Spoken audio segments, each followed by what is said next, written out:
അപ്പോൾ നമുക്കിന്ന് English ഗ്രാമറിലെ ബേസിക്കായ chapter എന്ന് പറഞ്ഞാൽ ഒരു കുട്ടി ഇംഗ്ലീഷ് പഠിക്കുന്നൊരു കുട്ടി അടിസ്ഥാനപരമായി ബേസിക്കായിട്ട് അറിഞ്ഞിരിക്കേണ്ട ഒരു അധ്യായമാണ് ടെൻസും അതിൻ്റെ യൂസും. ആ ഒരു ചാപ്റ്റർ അറിയെങ്കിൽ മാത്രമേ ഇംഗ്ലീഷിൽ വാചകങ്ങൾ ഉണ്ടാക്കാനും മറ്റുള്ളവരുമായിട്ട് തന്നെ കമ്മ്യൂണിക്കേറ്റ് ചെയ്യാനും ഒക്കെ കഴിയുള്ളൂ. എങ്ങനെ ഇപ്പോൾ ഇംഗ്ലീഷിലൊരു സെൻറ്റൻസ് പറയണം, അത് തെറ്റുകൂടാതെ എങ്ങനെ പറയണം എന്നൊക്കെ അറിയണമെങ്കിൽ ടെൻസ് എന്ന ചാപ്റ്റർ വളരെ ഡെപ്തിൽ ആഴത്തിൽ അതറിഞ്ഞിരിക്കണം. കാരണം അതിന് മേലെ കൂടി ഒരു ഓട്ടോ ഓടിയൊരു കാര്യമില്ല. പിന്നെ മത്സര പരീക്ഷയ്ക്ക് പോകുന്നൊരു കുട്ടി, PSC പോലുള്ള ഈ കോമ്പറ്റേറ്റീവ് എക്സാമിന് പോകുന്നൊരു കുട്ടി ടെൻസ് എന്ന ചാപ്റ്റർ അറിയണമെന്ന് മാത്രമല്ല അതിൻ്റെ ആഴത്തിൽ ഡെപ്തിൽ എല്ലാ കാര്യങ്ങളും അറിഞ്ഞിരിക്കണം. അതാണ് ഇനിയിപ്പോൾ നമ്മൾ എടുക്കുന്നത്. എല്ലാ എക്സാമിനും 1ഉം 2ഉം ചോദ്യങ്ങളൊക്കെ, ചിലപ്പോൾ 4ഓളം ചോദ്യങ്ങളൊക്കെ ഈ ചാപ്റ്ററിൽ നിന്നാണ് വരിക. പിന്നെ മാത്രമല്ല ടെൻസ് എന്ന ചാപ്റ്റർ അറിയെങ്കിൽ അതിൻ്റെ നേരെ കൂടെ വരുന്ന ഭാഗങ്ങളായ conditional clause, active passive voice, direct indirect speech, അങ്ങനെ വേണ്ട എല്ലാ ചാപ്റ്റേഴ്സും ടെൻസിനെ ബേസ് ചെയ്തുകൊണ്ടാണ് വരിക. ടെൻസും സെൻറ്റൻസിൻ്റെ 4 ക്ലാസിഫിക്കേഷനും അറിയുന്ന ഒരാൾക്ക് മാത്രമേ ഇതൊക്കെ ചെയ്യാനാവുള്ളൂ. അപ്പോൾ ആ ടെൻസിലേക്കാണ് നമ്മൾ പോകുന്നത്. ടെൻസ് ആൻഡ് യൂസ്, ഇതാണ് ചാപ്റ്റർ. ടെൻസ് എന്ന് പറഞ്ഞാൽ എല്ലാവർക്കും അറിയാം, കാലം. ഹിന്ദിയിൽ കാൽ. ഈ 3 ഭാഷകളല്ലേ നമ്മൾ പഠിക്കുന്നത്. ഇനി ലോകത്തിലെ എല്ലാ ഭാഷകളിലും ഗ്രാമറിൽ, വ്യാകരണത്തിൽ ഫണ്ടമെൻ്റലായ എല്ലാ വ്യാകരണകർത്താക്കളും എഴുതി വെച്ചൊരു ചാപ്റ്ററാണ് ടെൻസ്. ഇംഗ്ലീഷുകാരൻ ടെൻസ് എന്ന് പറയുമ്പോൾ നമ്മളതിനെ കാലം എന്ന് പറയും, മലയാളികൾ ഹിന്ദി കാൽ എന്ന് പറയും. ഇങ്ങനൊക്കെ പറഞ്ഞാൽ എന്താണെന്ന് ആദ്യം അറിയണം. ഒന്നുമില്ല കേട്ടോ, ക്രിയ ചെയ്യുന്ന സമയത്തെ കാലം എന്ന് പറയുന്നു.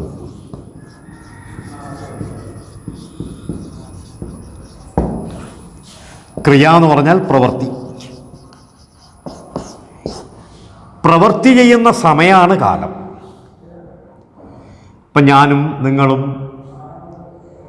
എല്ലാവരും ഇപ്പോൾ ഓരോ പ്രവൃത്തിയിൽ ഏർപ്പെട്ടിട്ടുള്ളത്. ഒരു പ്രവൃത്തിയായിരിക്കും, ചില ആൾ ഒന്നിലധികം പ്രവൃത്തി ഒന്നിച്ച് ചെയ്യുന്നുണ്ടാവും. ഇപ്പം ഞാൻ ചെയ്യുന്ന പ്രവൃത്തി സംസാരിക്കുന്നു, അതായത് പഠിപ്പിക്കുന്നു, എഴുതുന്നു, നടക്കുന്നു, നിൽക്കുന്നു. ഇതൊക്കെ എൻ്റെ ഭാഗത്തു നിന്ന് വരുന്ന പ്രവൃത്തികളാണ്.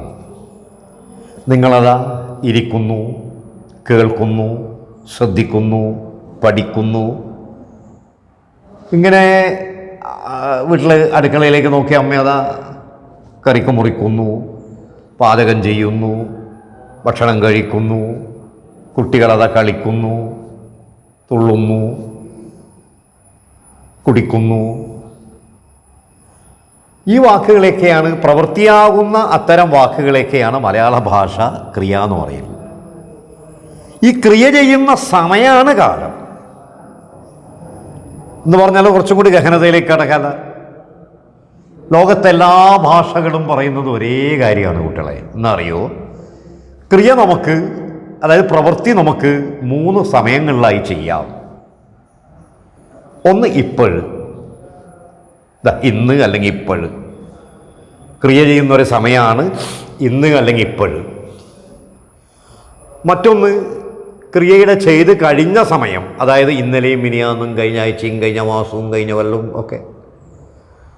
മറ്റൊന്ന് പ്രവൃത്തി ചെയ്യാൻ വെച്ചിട്ടുണ്ടാവും, നമ്മളൊക്കെ ചെയ്യാനിരിക്കുന്നുണ്ടാവും. നാളെ, മറ്റന്നാൾ, അടുത്ത ആഴ്ച, അടുത്ത മാസം, 2 വർഷം കഴിഞ്ഞ് അവിടെ പോവാം, അവിടെ വരാം എന്നൊക്കെ പറയുന്ന പ്രവൃത്തികളില്ലേ. ഇങ്ങനെ ലോകഭാഷകളുടെ വ്യാകരണം മുഴുവൻ അംഗീകരിച്ചൊരു പൊതുനയമാണ് എല്ലാ ഭാഷകളിലും പ്രവൃത്തി 3 സമയങ്ങളിലായി ചെയ്യാം, ക്രിയ 3 സമയങ്ങളിലായി ചെയ്യാം. ഒന്ന് ഇപ്പോഴും, ഒന്ന് ചെയ്ത് കഴിഞ്ഞത്, ഒന്ന് ചെയ്യാനിരിക്കുന്നത്.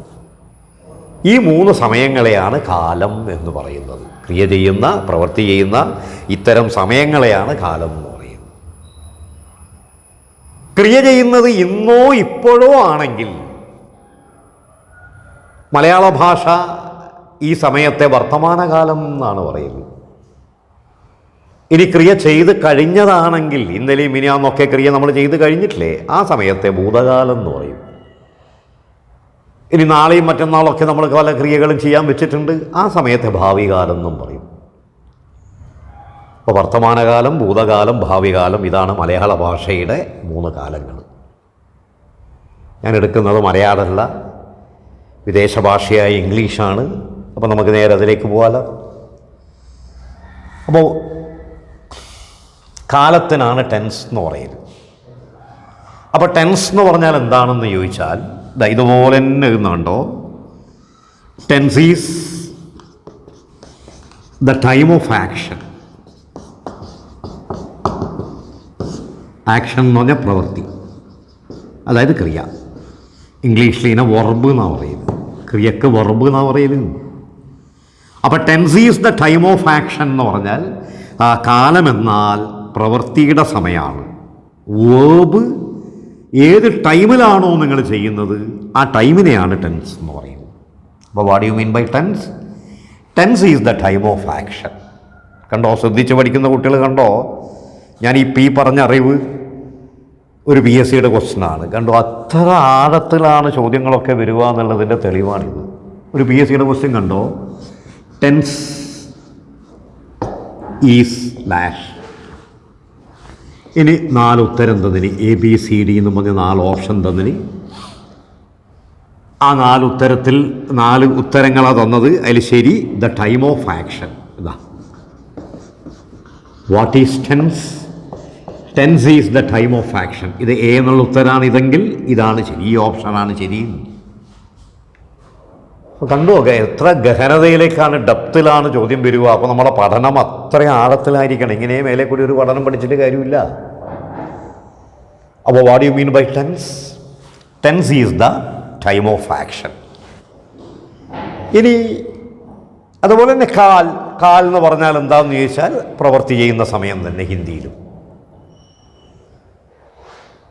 ഇനി ഇംഗ്ലീഷുകാരൻ പറയുന്നത് നമ്മൾ മലയാളികൾ പറയുന്ന പോലെ തന്നെ, ലോകഭാഷകളെല്ലാം പറയുന്ന പോലെ തന്നെ ഇംഗ്ലീഷിൽ 3 ടെൻസായുള്ളത്. 3 സമയങ്ങളിൽ അവർക്ക് പ്രവൃത്തി ചെയ്യാൻ പറ്റില്ല. അങ്ങനെ 3 ടെൻസാണ് ഇംഗ്ലീഷിലുള്ളത്.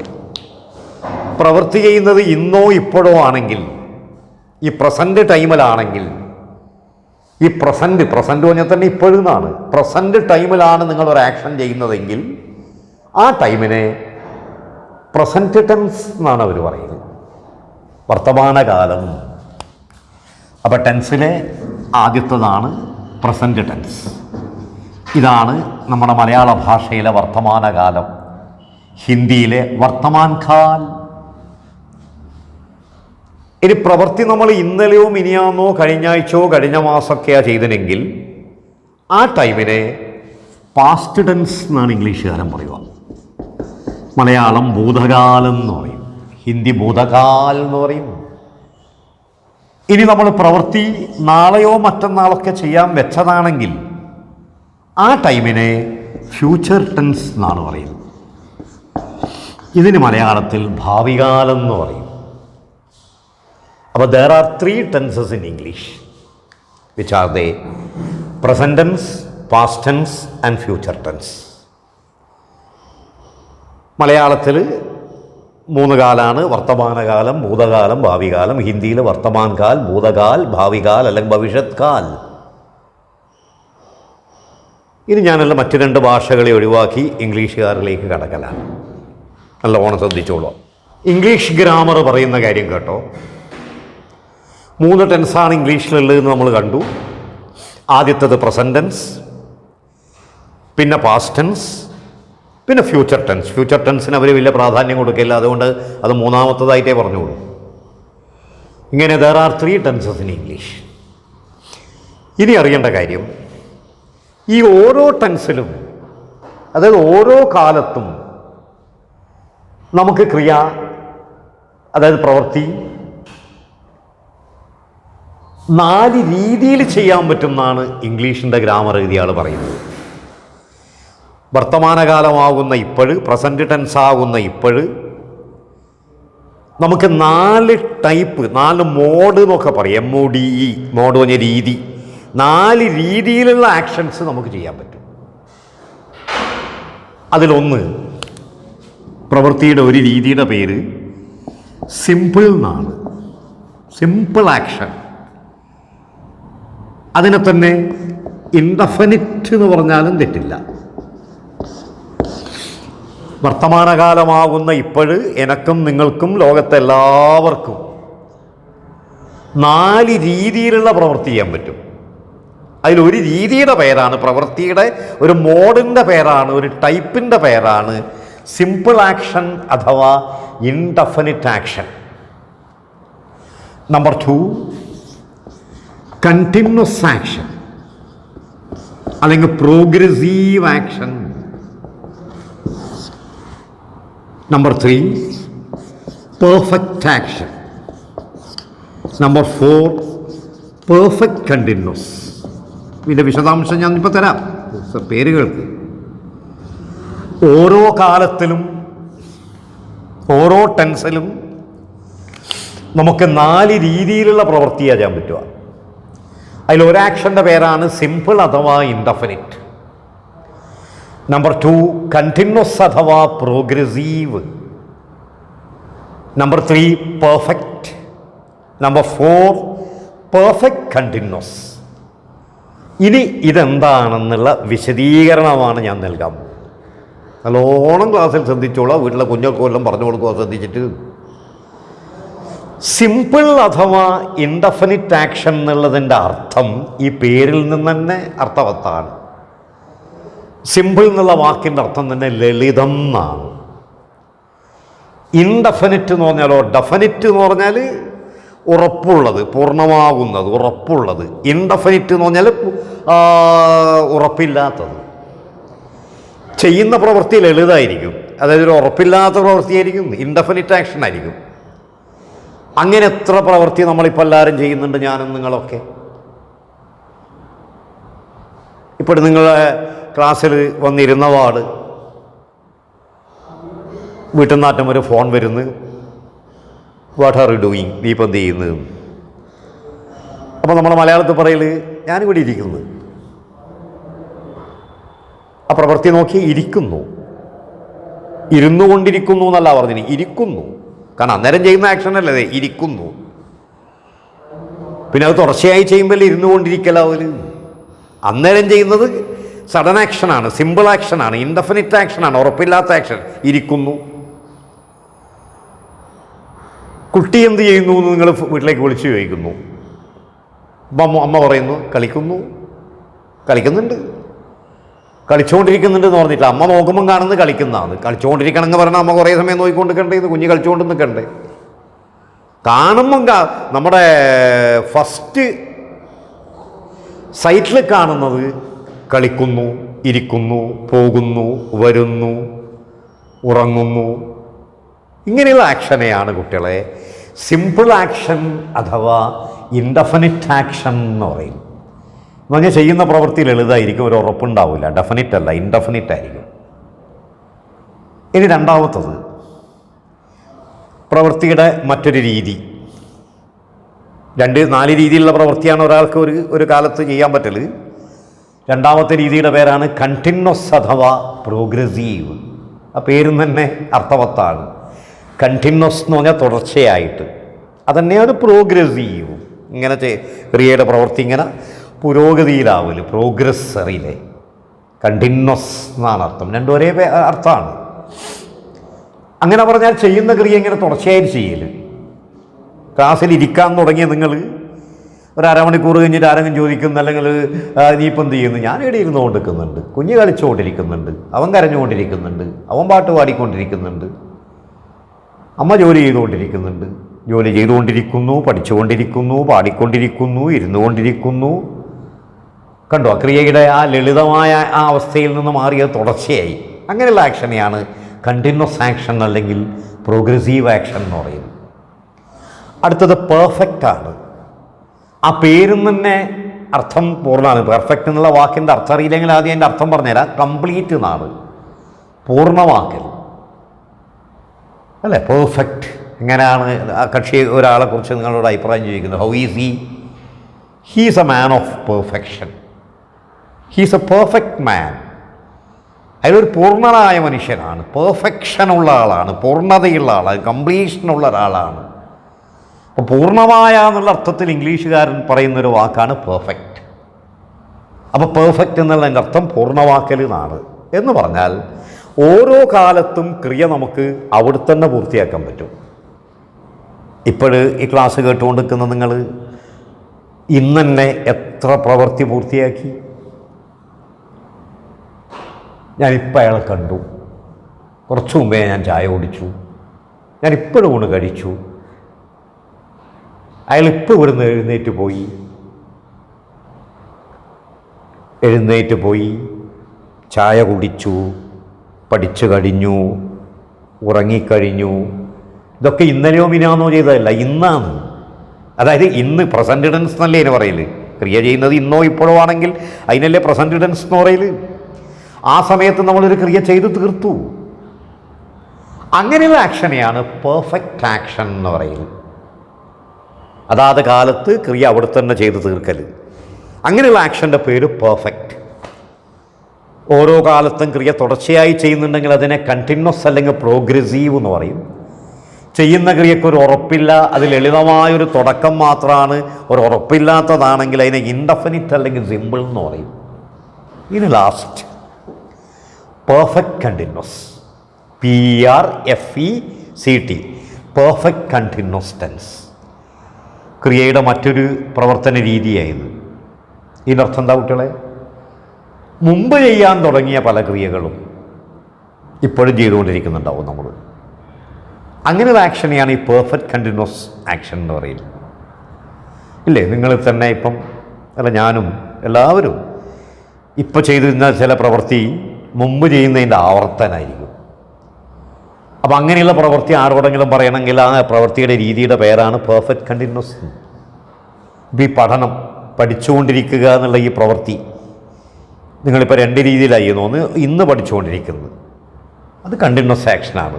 അത് ഇന്ന് ചെയ്യുന്ന തുടർച്ചയായ കാര്യമല്ലേ ഇത് എന്ന ഒരാൾ നിങ്ങളോട് ചോദിക്കുന്നത്, എത്ര കാലമായി നീ ഈ പഠനം തുടങ്ങിയിട്ട്? അപ്പം നിങ്ങൾ പറയുന്നത്, പണ്ട് കിൻഡർ ഗാർട്ടൻ സ്കൂളിൽ, നഴ്സറി സ്കൂളിൽ, ബാലവാടിയിൽ പഠിക്കുമ്പോൾ, അംഗൻവാടിയിൽ പഠിക്കാൻ തുടങ്ങിയ ഞാൻ ഇപ്പോഴും തുടർച്ചയായി പഠിച്ചുകൊണ്ടിരിക്കുകയാണ് എന്ന് പറഞ്ഞാൽ 10-20 വർഷം മുമ്പേ ചെയ്യാൻ തുടങ്ങിയ ഒരു ആക്ഷനാണ് സ്റ്റഡി, പഠിക്കുക. അത് അന്ന് തുടങ്ങിയ ആ പ്രവൃത്തി ഇന്നും തുടർന്നുകൊണ്ടിരിക്കുകയാണ്. ആ ആക്ഷനെയാണ് പെർഫെക്റ്റ് കണ്ടിന്യൂസ് ആക്ഷൻ എന്ന് പറയും.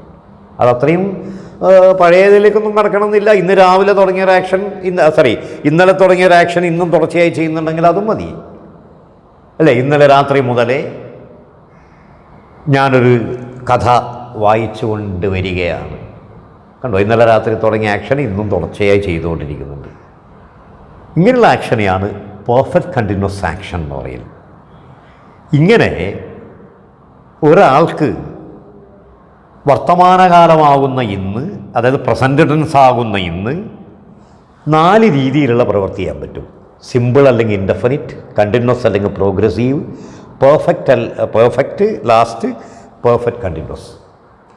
അതുകൊണ്ട് ഇംഗ്ലീഷ് ഗ്രാമർ എഴുതിയ മനുഷ്യൻ പ്രസൻറ്റ് ടെൻസിനെ 4 ഉപവിഭാഗങ്ങളായി ഭാഗിച്ചു, 4 സബ് ഡിവിഷൻസായിട്ട് ഭാഗിച്ചു. അതേതൊക്കെയാണെന്ന് ചോദിച്ചാൽ ഈ 4 പേരിൻ്റെയും കൂടെ പ്രസൻറ്റ് ടെൻസ് എന്നങ്ങ് പറഞ്ഞാൽ മതി. അപ്പോൾ first one simple present tense or indefinite present tense. ഇത് പ്രസൻറ്റ് ഇൻഡെഫിനിറ്റ് ടെൻസ് എന്നാക്കിയിട്ട് നമ്മൾ പറയും, ഇൻഡെഫിനിറ്റിനെ നടുക്കാക്കിയിട്ട് പറയും. അപ്പോൾ ഫസ്റ്റ് വൺ ഏതാ? Simple present tense or present indefinite tense അങ്ങനെ പറയുമ്പോൾ അതൊരു ഭംഗി, അങ്ങനെ ആയിക്കോട്ടെ. ഇപ്പോൾ ചില ആൾ ഇൻഡെഫിനിറ്റ് പ്രസൻറ്റ് ടെൻസ് എന്ന് പറഞ്ഞാൽ എന്തേന്നൊന്നും ചോദിക്കല്ലേ, ഇത് ആരാൻ്റെ ഭാഷയാണ്, ഓനെങ്ങനെ പറയുന്നോ അവൻ്റെ ഭംഗിക്ക് വേണ്ടി അതന്നെ നമ്മൾ സ്വീകരിച്ചോളുക. യെസ്.